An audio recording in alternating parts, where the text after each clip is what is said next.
Good evening.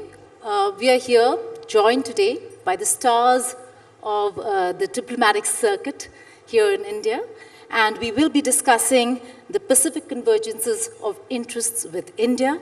How can the world, these major powers come together, striving for peace, conciliation, and unity in a distorted, disjointed, and completely divided world? This is a moment where Quad meets AUKUS, and so we will have the entire Indo-Pacific conversation, but looking at how India really plays a role in this entire region. No opening remarks for everyone because we have a timer that's set, and we are very short of time, so a lot of questions. Let's begin with the Q&A. Ambassador Garcetti, to you first. Now, we know we've heard a lot about the importance of Quad and the role India has to play, but explain to me how India is important in this Quad architecture, given the fact that India does not patrol the waters with Quad partners. India is not part of the IPEF trade pillar. So while India says, and the Quad partners say, that it's an economic structure, we are not part of the trade pillar. We say it's not a military structure, we are not part of patrolling, and most of the work that India and all these Quad partners do in developing countries are bilateral in nature. So how is this important? So thank you, Geeta, and thank you to all of you and India Today for having us here. It's an honor to be on the stage with my colleagues here in, I guess, what would be called the AUKUS, if it's the Quad and the AUKUS together. Okay, AUKUS, you heard it here first. Welcome to the AUKUS. And the Quad is really, I think, we've always said it isn't a military alliance, all four of us. We have strong bilateral relations, each aspect of the Quad, each country. Those do work in strategic and military spaces. Those do work in economic spaces. Those do work in people-to-people and cultural, educational spaces. But the Quad really is, I think, a reflection of values and of geography and the shared interest that we have to have a peaceful, democratic, just, open, accountable Indo-Pacific.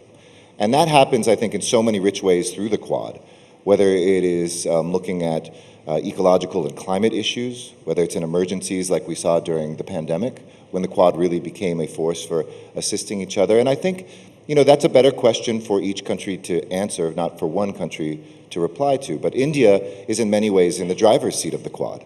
And that's, I think, exciting for India.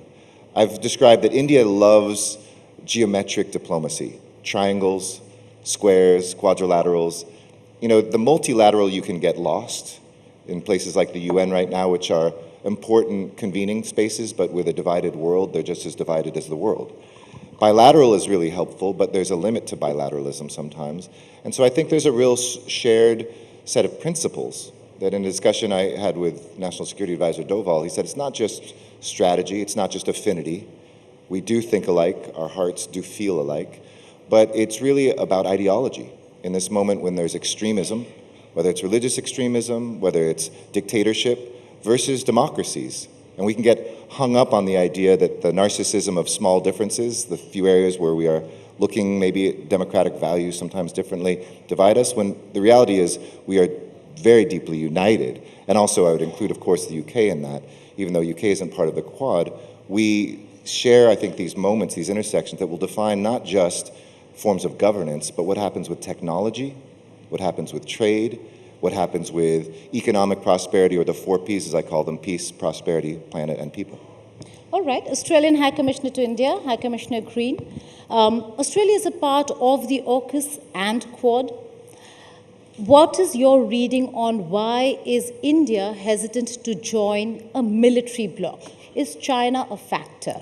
Is it because India is an immediate neighbor, unlike all the other countries in the AUKUS and Quad, and has to bear the brunt of Beijing's aggression should it be part of any military bloc? Well, India has a very long history of finding its own way in global affairs. For a country like Australia, close partnerships with our neighbours and our friends from far away have been part of what we've always been. India's finding new ways of making its way in the world with strategic autonomy and multi-dimensional partnerships. So it's really for India to decide where it fits into these partnerships. For us, the Quad tries to deal with a region which is increasingly contested, where democracy is under threat, where countries are increasingly unable to pursue their sovereignty in the ways that they want, that they get forced into choices that they wouldn't prefer, and that economic coercion is a feature. That's what we're standing against. We're standing up for, as Eric said, a number of values which are important, and we're backing that by demonstrating that we support things which will make our region better. Health security through vaccines, maritime domain awareness so that countries can understand what's going on in their near abroad. Infrastructure, which gives them options for things which are built in public goods, which will be sustainable and done according to the best principles. AUKUS is entirely different. It helps develop a world which can better avoid conflict and deter military action, but it's essentially designed to create military capability between our three countries. In the first instance, submarines, which are going to be crucial for avoiding a major conflict, but in the next instance, a whole range of new technologies which will help all of our nations better defend ourselves and make our regions more secure. So the two are very different. The two are complementary and help us build a region and a world where peace is more likely. Well, High Commissioner Ellis, UK High Commissioner to India, the fact that there is a lot of focus, and AUKUS was born out of that need to have a military bloc at a time when the world was faced with aggression, particularly coming in from China. Do you see a future where India could be part of a bloc such as the AUKUS, and how much of the focus is on aggression from China? I guess for the last generation, when I joined the public service, the Euro-Atlantic was sort of the center of the world in 1990. At least that's a very British thing to say. The next generation, Indo-Pacific, is going to be the defining area of the world. You may want it, you may not want that, but that is the case. And so there's a great deal more intense focus on what goes on here. And the center and drivers of prosperity and human talent, India is definitely one of them, be one of the three defining countries of the rest of my life, and China and the United States, and they are all in this region. So it's not surprising that that's where we return. We've had a strong points of presence here for a long time, and we share the ideology. You know, how are you going to maintain? How are you going to allow for prosperity and prevent coercion? And you do it in a lot of different ways. You do it in some ways like, mapping the oceans, how you're going to deal with climate change and resilient infrastructure, all this kind of stuff. But there's also a harder edge to it as well. We can't kid ourselves. You need that too. You need all the elements of power, not just one bit or another bit. AUKUS comes in two bits. One is about nuclear-powered submarines, but the other is about technology, exactly as Philip was saying. And there I suspect you're going to see a great deal more cooperation, not just at a bilateral, but between a series of countries about how you develop technology. And that will be, the United States will be at the forefront of that. It's a technological superpower, but it will include the United Kingdom, not least because our research is so strong. And the Covishield vaccine is a kind of example of basic technology combined, well, actually complex technology combined with unbelievably effective manufacturing distribution by India. So the future will be, I suspect, in these maybe it's a rhomboid-shaped diplomacy, I'm not sure, between not just one country and another country, but a series of countries, which essentially are driven by a shared sense of wanting freedom and to prevent coercion. And that's where I think the UK comes in. Okay. Former Foreign Secretary of India, Ms. Nirupama Rao. Ms. Rao, let's zoom in a little. Let's look at the Indian Ocean. Now, we do see a lot of divergences in the region in the recent past. How do you see India play a role to have convergences of interests? Again, looking at China and China making inroads into these very important countries in the region, be it Sri Lanka, the Maldives, or for that matter, our relations with Nepal or Bangladesh. You know, geopolitics is a very popular word in the Indian vocabulary today. And when you look at the geopolitics of the region, and you're talking of the Indo-Pacific, you are essentially referring to what the late Prime Minister Shinzo Abe spoke of when he talked of the confluence of the two oceans. So I really don't want to look at the Indian Ocean as a separate entity in the context of our discussion this afternoon, because the Indo-Pacific is the arena of competition today. Somebody called it, a contest for supremacy in the region. I don't look at it as any kind of new great game, but I understand that the China factor, I've mentioned the name, the China factor refers to both the oceans when we talk of the Indo-Pacific, right? And for China, and when it comes to India, we are neighbors. We have the 3,488 kilometer long border. And India looks at the maritime dimension of the Indian Ocean, but there is also a continental dimension to our geopolitical concerns in the region because of the land border that we share with China and the fact that we are oriented towards both land and sea. We are, in that sense, a unique country. And our peninsula juts out into the heart of the Indian Ocean. And therefore, the role that India can play with its navy and our growing naval interests and the whole context of maritime domain awareness, which my colleagues on this panel referred to, in all these senses, I think what happens in the Indian Ocean doesn't stay in the Indian Ocean today. It concerns the whole region.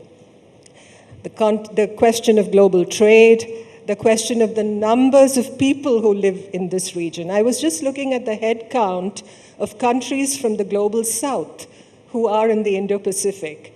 And my math may not be exactly accurate, but I counted 49 countries from the global south who live in this region. So when you speak of organizations, bodies like the Quad, and we're all in this together as sister democracies, we are talking of an agenda for human development, human security. And I don't really know if China has got that entirely right. So when you look at the Maldives and when you look at Sri Lanka, you look at the crisis that Sri Lanka faced in the last 2 years. I mean, it was a life-threatening crisis for that nation. And ultimately, this whole pull of gravity that keeps India and our South Asian neighbors together was very manifest at that time, because we were there to help Sri Lanka, and of course assistance from the international bodies followed. But I think that demonstrated to the world the crucial role that India can play in this region. Never mind the differences that we may have with the Maldives today, but ultimately I think South Asia, the region, the Indian Ocean region, is meant to be an integer. We are all in this together. Right.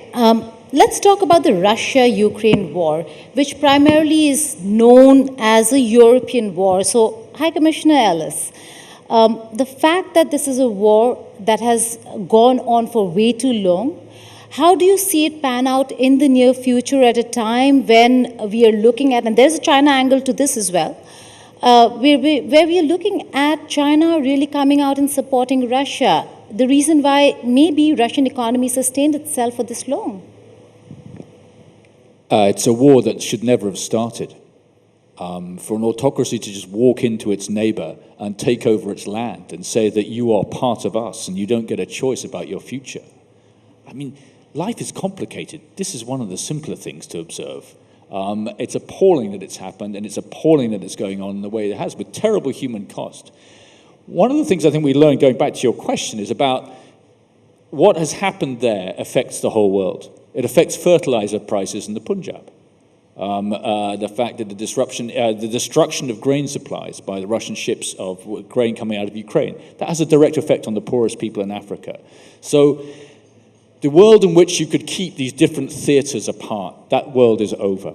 And so what happens there has effects here. And one of the risks, I think, is that Russia drives focus more and more on the land of the Euro-Atlantic, and that is not good news for those of us who are trying to, at the same time, ensure open and free Indo-Pacific. Now, we're managing to do that, but that is a big problem, I think, for the future.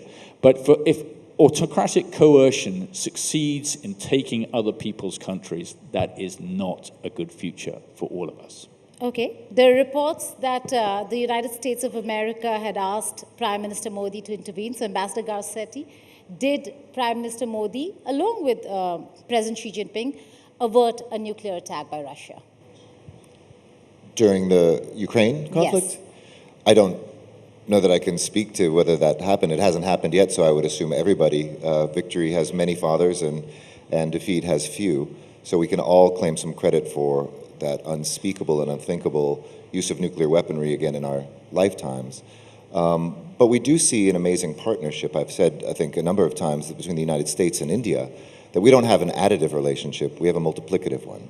In other words, when the US and India get together, there are certain doors we open up better, and there are certain doors that India opens up better. And when we really like each other and decide to have a deep friendship, look at the G20, a unanimous communique that I would argue was stronger on the war in Ukraine, certainly than Bali. And India used its influence with its relationships to make sure that there was not dissent. And in doing that, made sure that another neighbor to the north couldn't create any chaos because a neighbor to the north of them was locked in. But we also do this in very positive ways, too. I think about the trilateral development initiative that we have together with the US and India. We're not just looking to stop war, we're looking, to quote the Foreign Secretary, to look at the human development. So TRIDEP, as we call it, recently invited a group of Fijian health officials here to Delhi, where Indian experts in telemedicine trained them to get to the most remote parts of Fiji with medical care, sponsored by America's USAID, and we were now so successful that we're thinking, where can we go in Africa, Southeast Asia, other Pacific Island countries together? How can we take things like digital public infrastructure that India is so advanced with and give people options that are not led by autocracies or dictatorships or people who want to spy on you? The way we took a Google cable through the Pacific that wasn't going to go to the Pacific Islands because they're too small in the market, but with Australia figured out ways to get telecommunication to these Pacific Island countries without it being a state-owned enterprise from a non-democratic country. These are great ways with which we don't just promote peace and avoid war, but we really look at human development in a way that is free and fair for everyone. On the security aspect for India, a big concern has been, with all the three countries, has been the issue of Khalistan. We've heard murder for hire charges, we've heard threats to Indian diplomats, and we've also seen the kind of actions that are inaction on the country's part in question. High Commissioner Green, as part of the Five Eyes, as part of a country where Indian diplomats have come under threat or have been threatened, what is the reaction of a country, and should the reaction of a country be? And how are you looking at the trial that is underway or the case that's underway in America? Well, first of all, we don't look at this through the prism of Five Eyes. We look at this through the prism of Australian sovereign interests and values. And for us, you talked about the Sikh community in Australia and some who occasionally like to protest outside Indian missions. Peaceful protest and demonstration is a core part of our democracy, and we'll stand up for it. But violence, and particularly acts that might put Indian diplomats at risk, are completely out of question for us. And so a huge amount of our governmental effort, much more than I think many of your audience would understand, between our multicultural, between our foreign policy, between our police, between our intelligence and security agencies, a huge amount of effort goes into making sure that when there are differences between communities, they are managed in a way that doesn't cause violence or harm. And let me say this. The Indian community is the fastest growing community in Australia, and it's now big. It's nearly 4% of our population. But this is not the first time that we have dealt with communities who've made their homes in Australia, and there are different parts of them. We are gripped up to do this, and we take it really seriously, and a key part of that is making sure that Indian diplomats in their premises are safe. Ambassador Garcetti, will there be a trial? And should there be a trial, will there be naming of officers that have been kept unnamed for now? And have these incidents, the murder for hire charges against Indian nationals, impacted relations between India and the US? Let me work backwards. In the first, a lot of people always ask me this, has it been a setback, has it been a roadblock, has it been a bump? It's serious, and like good friends, we dealt with it in a serious way. But the pace of our relationship has only continued to accelerate even in the midst of it. In some ways, it's the first stress test of our new relationship, which has deepened. And so far, I think both countries are passing it, but there's many miles to go.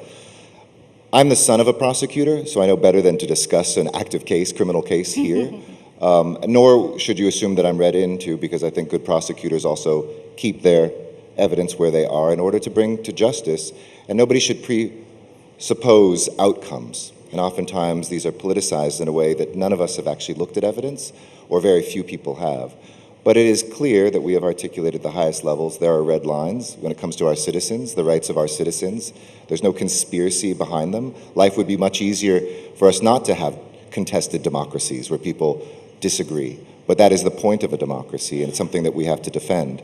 Similar to Australia, though, we take acts of violence very seriously, and we've had great coordination between our law enforcement to ensure that whether it's diplomats' lives or just drug runners, gun runners, and others, do face justice across borders and can't hide from one place to the next. So those can coexist. The relationship continues, I think, with more strength than we've ever witnessed before, but we won't back away from the principles that are important to this relationship and to be able to respect one another. All right. It's an election year. We have more than 60 elections across the world, and we have a few very important elections coming up, not just here in India, but also the United States of America, the United Kingdom. High Commissioner Ellis, to you first. Rishi Sunak and Prime Minister Modi have had a great inning, so to say. Should the Labour come to power, will there be more questions on India's human rights records? Should India really be worried and concerned? And will we see the FTA that you've been working so hard on really come through? So first of all, there's a career-ending moment for every diplomat when a journalist asks you about the future of your domestic politics, at which point you just let it go straight past your nose, walk down the pitch, pat the pitch, walk back, and take guard again.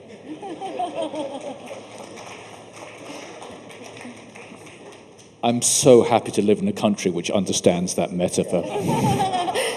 Ambassador Garcetti is yet to learn, and Ms. Rao and I. He's taking we cricket. are minorities. He's taking cricket to LA. It's fantastic. The free trade agreement is a tough nut to crack. I noticed EFTA took 16 years, so are we just in the foothills after 2? I don't know. Although we're in a pretty steep ascent at the moment, I think, to try and get to the top.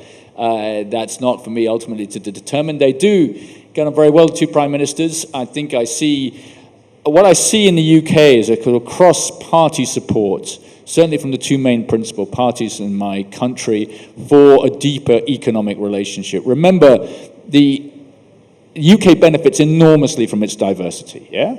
That's a great thing. That's a great thing across the country. When you have a prime minister called Rishi Sunak, whose wife is called Akshata Murthy, those of you who went to my country 30, 40 years ago, can you believe that would happen? No. Yes. It's an incredible thing.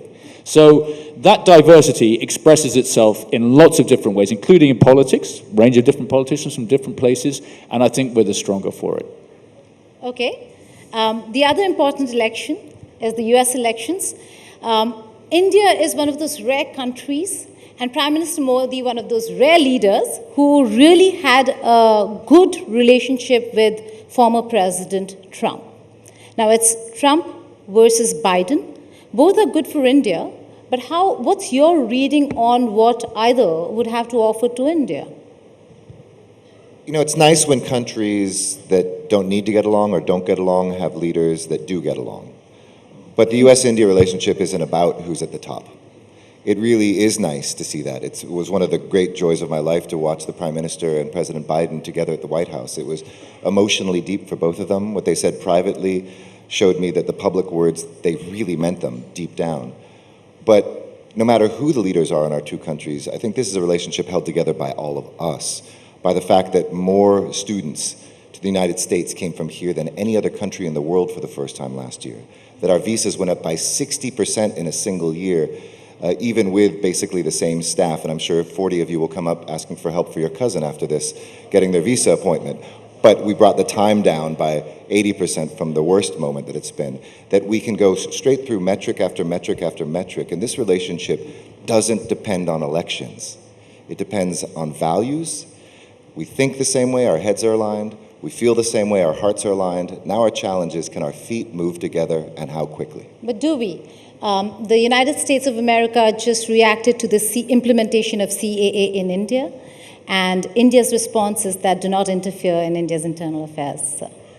Look, with time up, I'm sorry I can't answer that question, but no, all kidding aside, it's in America we feel very strongly about the sense that borders need to be secure, but that also we're a nation of immigrants that have been enriched by our diversity. Secondly, we understand India's security needs as well. But we're well aware of this, monitoring it very closely, and I would just say broadly that the principle of religious freedom and of equality under the law is a cornerstone of democracy. And that's why we look at these things. It would be easier not to look in our friends or have friends, but we invite you to do the same with our imperfect democracy. It's not a one-way street. But I do think that you can't give up on principles, no matter how close you are with friends, or if it comes from your worst enemy, when those are principles that you stand for. All right.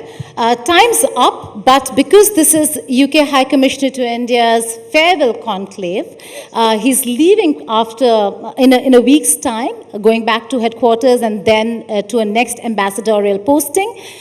We decided to do a short rapid fire. If you agree, Preeti, can we just do a short rapid fire? Not too long, and he'll do it in Hindi. And then he'll sing a bit for us in Hindi. You have to do that. For all the Hindi that we endured, for all the Hindi that we endured, all those Hindi videos that Alex put out, you'll have to sing for us. So, okay, a quick question, rapid fire. Yeah. And my Hindi is also okay. As good as yours. As good as yours. Hindi में पूछते हैं, and then बाकियों से पूछेंगे, ठीक है? आपका सबसे बड़ा मोमेंट भारत में क्या था? सबसे बड़ा मोमेंट भारत में ईडन गार्डन्स में क्रिकेट खेला. Oh, Eden Gardens. Batting किया, 25 not out. अच्छा, और सबसे अच्छा खाना क्या लगा आपको? मुश्किल है. दक्षिण भारत में हमेशा डोसा. डोसा, okay. दिल्ली में छोले भटूरे और beer. Okay, and see, you have it right there.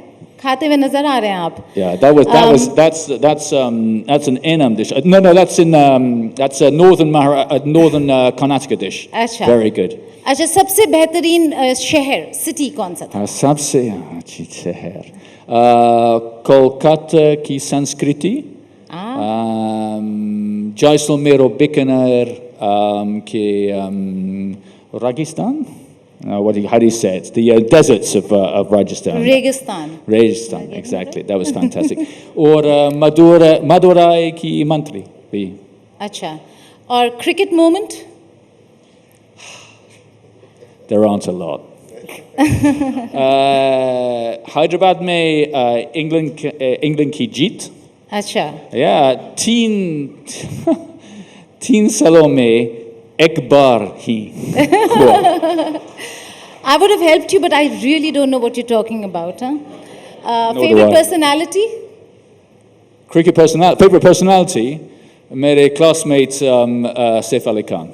Saif Ali Khan.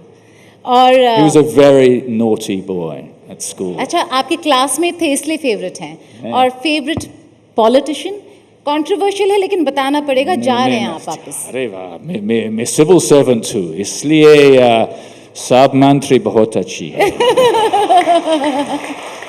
ठीक है. Can I do a quick one with Ambassador Garcetti? Ambassador Garcetti, quick one. Your big moment in India up until now. My big moment, putting cricket in the Olympics. It took an American to put the cricket into the Olympics. Come to Los Angeles in 2028. Big round of applause to that. Favorite food? Chole bhature in the morning, for sure. That's it. Favorite city? Favorite city, it's not really a city, but Kanyakumari at sunrise. Cricket moment? Cricket moment was being in Modi Stadium, probably for the IPL final, which was rained out. It was so beautiful, actually, that night, and the rain was coming down, but I didn't get to see the match, but I loved it. Okay. Favorite personality?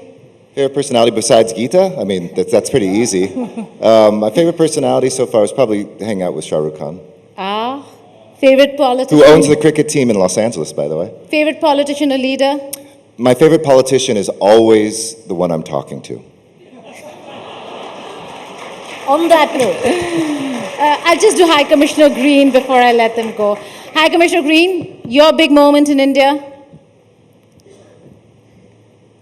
It's very difficult, Geeta, to go past the World Cup final. Oh, I know. It's difficult in all sorts of ways. Favorite food? Anything washed down by a kingfisher, and you know that could be a dosa or that could be a gulab jamun. Okay. Favorite food? Food. Yeah. You just said that, right? Favorite Yeah, city? I think I did. Favorite city? Kolkata is my favourite city. City of learning and literature and discussion and debate. I love it. Cricket moment? Same cricket moment. Favorite personality? So my favourite personality is definitely Sachin Tendulkar. I mean, he's a hero of India. He's a hero of Australia-India relations. And when you meet him, he is such a humble, decent, down-to-earth guy. There couldn't be an Australian who wouldn't like him. And favorite politician? Or a leader? I think that's for all of the Indians to decide very soon. On that note, thank you so much for joining us here.